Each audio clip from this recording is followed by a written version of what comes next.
Really, nigga? Why didn't you call it the Nintendo Switch U? So this gotta be the most underwhelming casual reveal of all time for a next-gen console. We are getting this console within the next couple of months, and as a longtime consumer of Nintendo consoles and products, I can already see where this is going. Don't get it twisted, I'm super excited for the 9th entry in Luigi Kart 9. But let's be for real, if this thing ain't more powerful than my 10-year-old Jet Station 4, then what are we talking about? They tease the ability of the Joy-Cons being used like mouses, and that could unlock the ability for mouse and keyboard type controls, and also them adding a USB-C at the top. Is it just another charger, or for accessories like a camera, or maybe even a VR headset? Imagine the possibilities with not just the first party games, but the third parties. Resident Evil already has VR modes in Resident Evil 4. You could just implement that in the Switch, or you can have Mario Kart VR mode, switch to VR Mario Kart VR mode. That could be the new gimmick, that there's 2 different modes in most Nintendo games, especially the exclusives. There's the regular mode, to where you play the game in handheld mode or on the TV with the controllers, and then there's the VR mode. Like, I'm cooking right now, it rolls off the tongue good, like, y'all know what I'm saying? Nintendo should hire me. But they're not going to do that.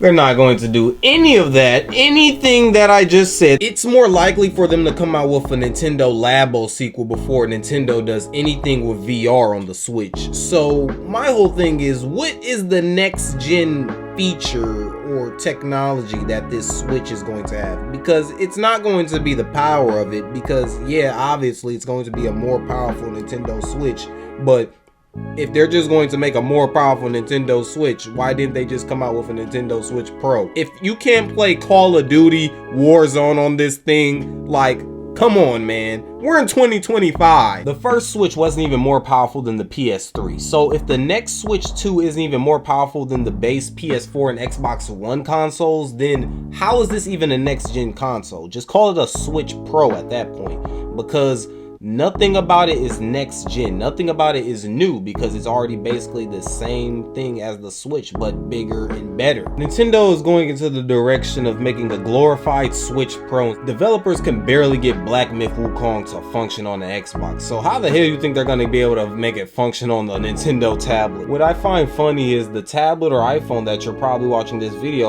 on can play Resident Evil 4 Remake, but a Nintendo Switch cannot. This is what they're known for. Nintendo has always made the underpowered consoles. We all know that they are all loved for their exclusives, and that's the only reason people play their shitty consoles. But let's talk Nintendo's next big new exclusive, which is going to be Mario Kart 9, and which is likely the launch title for the new system. If we take a closer look at this gameplay teaser, we can already see Nintendo has ruined my nigga Donkey Kong and gave him a large dosage of Fent. Boogie wheels are a new customizable option. Baby Daisy, Baby Luigi, Baby Mario, and Baby Peach are returning characters. Pauline is a new character. There might be some type of pit stop feature to where you have to stop and refuel your car during races. No one knows yet. It's just a golden glob with a smiley face on it, but there's 24 racers this time around, double from the last game. So that means there's going to be 24 online players in a single Mario Kart session. So that means the online's going to have to be much better and more stable if they're going to handle that amount of players in a single lobby, right? So you would think, but Nintendo's going to be Nintendo, and they're probably not going to improve on their online service much at all in a major way from how it is now on the Switch. They could add things that, you know, that are literally on every other gaming service, like a messaging system, a game chat, and a party chat. They should have never got rid of Miiverse and just innovated on that for the Switch, and then it could have been even better now, but that thing got shut down and only lived on the Wii U. Man, speaking of the Wii U, did you guys know that the Wii U had FaceTime?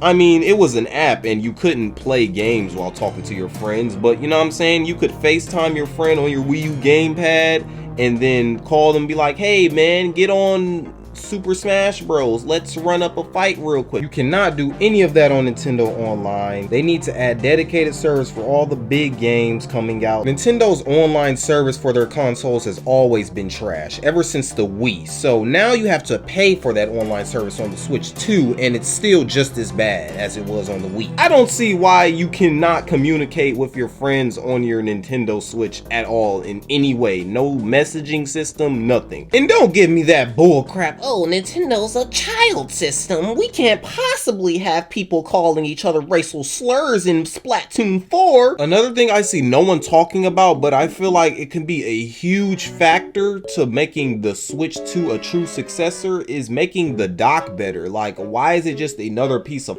plastic that is just a HDMI TV connector? That's all the dock is. It should actually be a performance booster to boost performance of games when you're in docked mode or something. If not, at least have some type of motherboard in it to where it could restream what's already being displayed on the Switch, like how the Wii U gamepad did with the Wii U, and then that could somehow make maybe DS games be able to be ported and 3DS games. To be honest, I should have said this in the beginning, but I don't know what they're putting into these controllers nowadays. They all have this problem, even if it might be minor and not as bad as the Switch. Joy-Con stick drift has to be a thing of the past, and if it's on Nintendo Switch 2, just throw away the whole console. Like, really, we're in 2025, and there's no reason why after 3 months of regular use, your Joy-Cons are going to go to shit no matter what. I never liked the size and the shape of the older Joy-Con joysticks, so I'm happy to know that with the newer Joy-Cons, they're going to be bigger and hopefully even better and not have the same internals of the older Joy-Cons, but they're probably going to be prone to stick drift issues anyway. But as long as they're not as bad to the point to where, like the old Joy-Cons, they're literally unusable once they get drift. For example, if my PlayStation 5 controller got stick drift, it would be very minor and it wouldn't like make the controller unusable. Yes, it'll be a little annoying, but with the Joy-Cons, them boys get possessed by a whole supernatural being and then start inputting Konami codes and shit. And when the dang old Joy-Cons cost 80 a pop and the Nintendo Switch 2 looking like it's finna be around 400 bucks,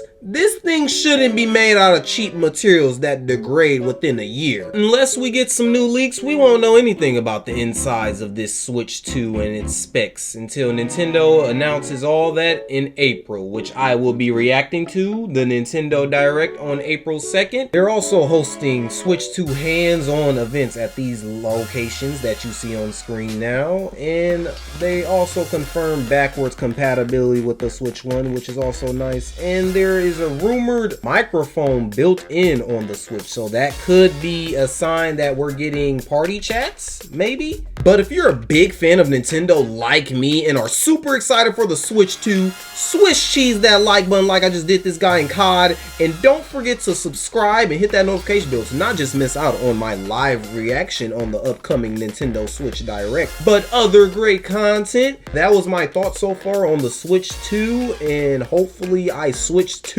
this console and play it for you guys so I can give you guys some Nintendo gameplay in the future. But I'm looking forward to GTA 6 still more than anything. And the Switch 2 definitely ain't running no GTA 6. With that being said, thank you for watching and I'll see you in the next video.